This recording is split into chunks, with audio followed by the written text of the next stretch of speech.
Yeah. we're pleasantly surprised by the kindness and how we're even inspiring others to start the boyfriend girlfriend call and Call and response response at home. at I home. know, it Yeah. makes me so happy. Okay, this is our call and response when I get home from work.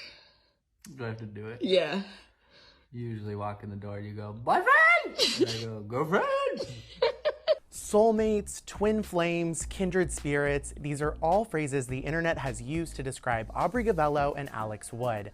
The couple decided to take part in the Best Friend Dictionary TikTok challenge that had people online declaring them the cutest couple on the internet. I caught up with the college sweethearts to learn more about their relationship, and it isn't quite a straightforward love story. This is a viral deep dive into Aubrey and Wood. We just crossed 10 million on the main video. Your follow-up video has 3 million. What inspired you to take part in this trend specifically? Did you all know that you had like this Rolodex of, you know, inside jokes and inside nicknames for each other, and you were like, oh, we could do this? Like, what was the inspiration behind that? Yeah, we had seen it. I think Natalie did one too with Yeah. Caitlin. Corporate Natalie did one with her friend Caitlin, and I saw that one. And then we were actually in LA for her littlest brother's graduation, and Max and Vic came over, and they wanted to play with us. So we all did it, and then we were kind of like, oh, we have. I was like, I have so many for you. Yeah, we have so many. So let's just do this when we get home. Like, we didn't rush it. We just one night we were watching TV, and she's like, can we play the game? And I was like, do we have to film it? And she's like, yeah, let's film it. Why not? Yeah. Okay, this is my nickname for you. Face. Yeah. All right, this is, if you are so tired, what are you? I'm a big old nipper. Big old nipper.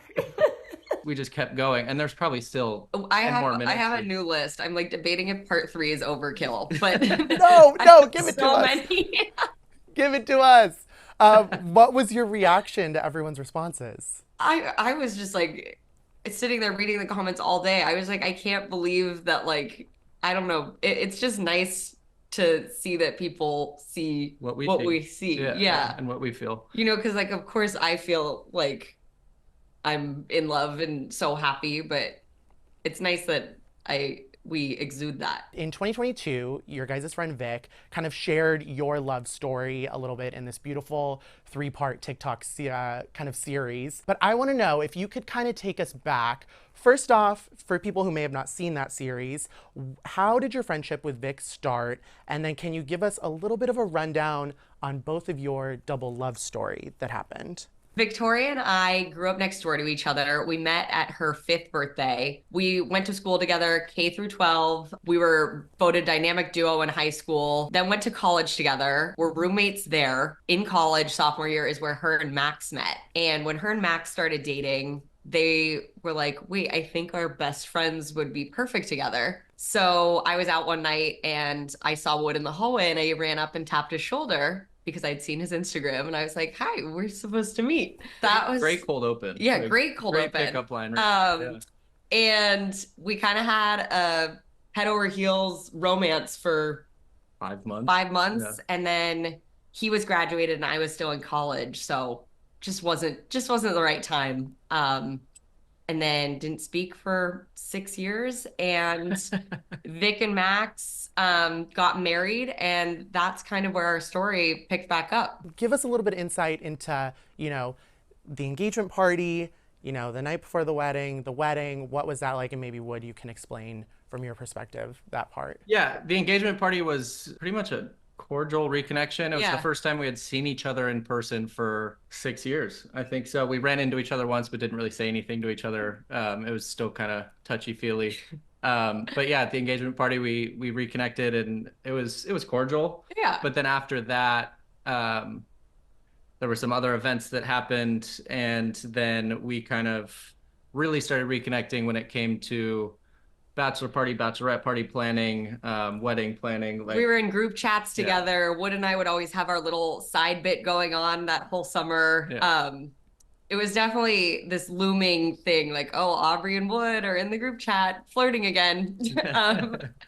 But the wedding night was really where I snuck out of Vic's room when we were having our maid of honor sleepover, and we just sat in the hallway till 4 a.m. and just chatted about everything. Yeah, caught up on the last 6 years. And then the next day was the actual wedding. And, we had a few dances here and there, but she was on maid of honor duty. So she was busy. She gave a great speech. And then, yeah, that's when it really kind of started. The speech, specifically, I know, Aubrey, your speech, you decided to start it a very particular way. Wood, how'd you feel? Aubrey, it's like kind of escaping my mind. What was the phrasing? And then Wood, how'd you feel about that phrasing? I'm Aubrey. I'm Victoria's maid of honor. I'm also single. I was a hyper independent woman for 6 years. So the fact that I knew Alex and I kind of like had this thing and I kind of sensed he wanted to get back together, I thought I would start off hot with a hi everyone, I'm Aubrey. I'm Victoria's maid of honor. I'm also single.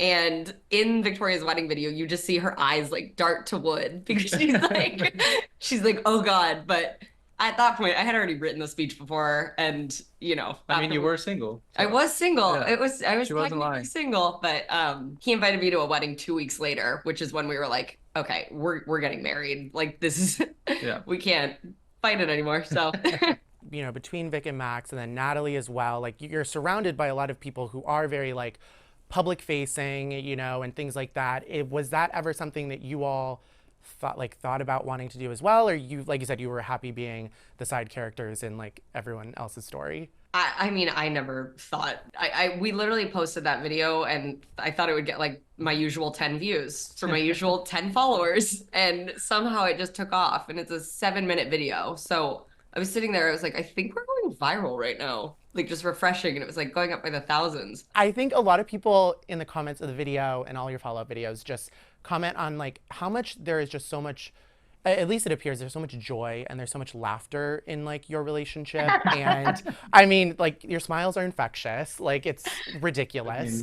How do you like keep, like in your relationship, how do you keep things like lighthearted? How do you constantly keep like happiness and joy like as a through line for the both of you? I think my advice is just find someone who makes you laugh. It seems like it's just for the bit or like it's just like the highlight reel, but like I literally am constantly laughing. Like my cheeks always hurt. And like even my friends have said like even if he doesn't make a funny joke, I just find it like it was written. Funny. They're all funny. They're all funny. Yeah, they're all funny. But like it's just constant laughing. Yeah, I mean it's the cliche, but cliches are cliches because they're true. Like marry or date, whatever's gonna happen here. But your best friend. I truly think, and I used to have this viewpoint that like boys and girls, and especially when I'd hear that people were best friends, and I'm like, oh, someone has feelings, one side has feelings. But now I'm like, oh well, if I just am with my best friend all the time, what's better than that?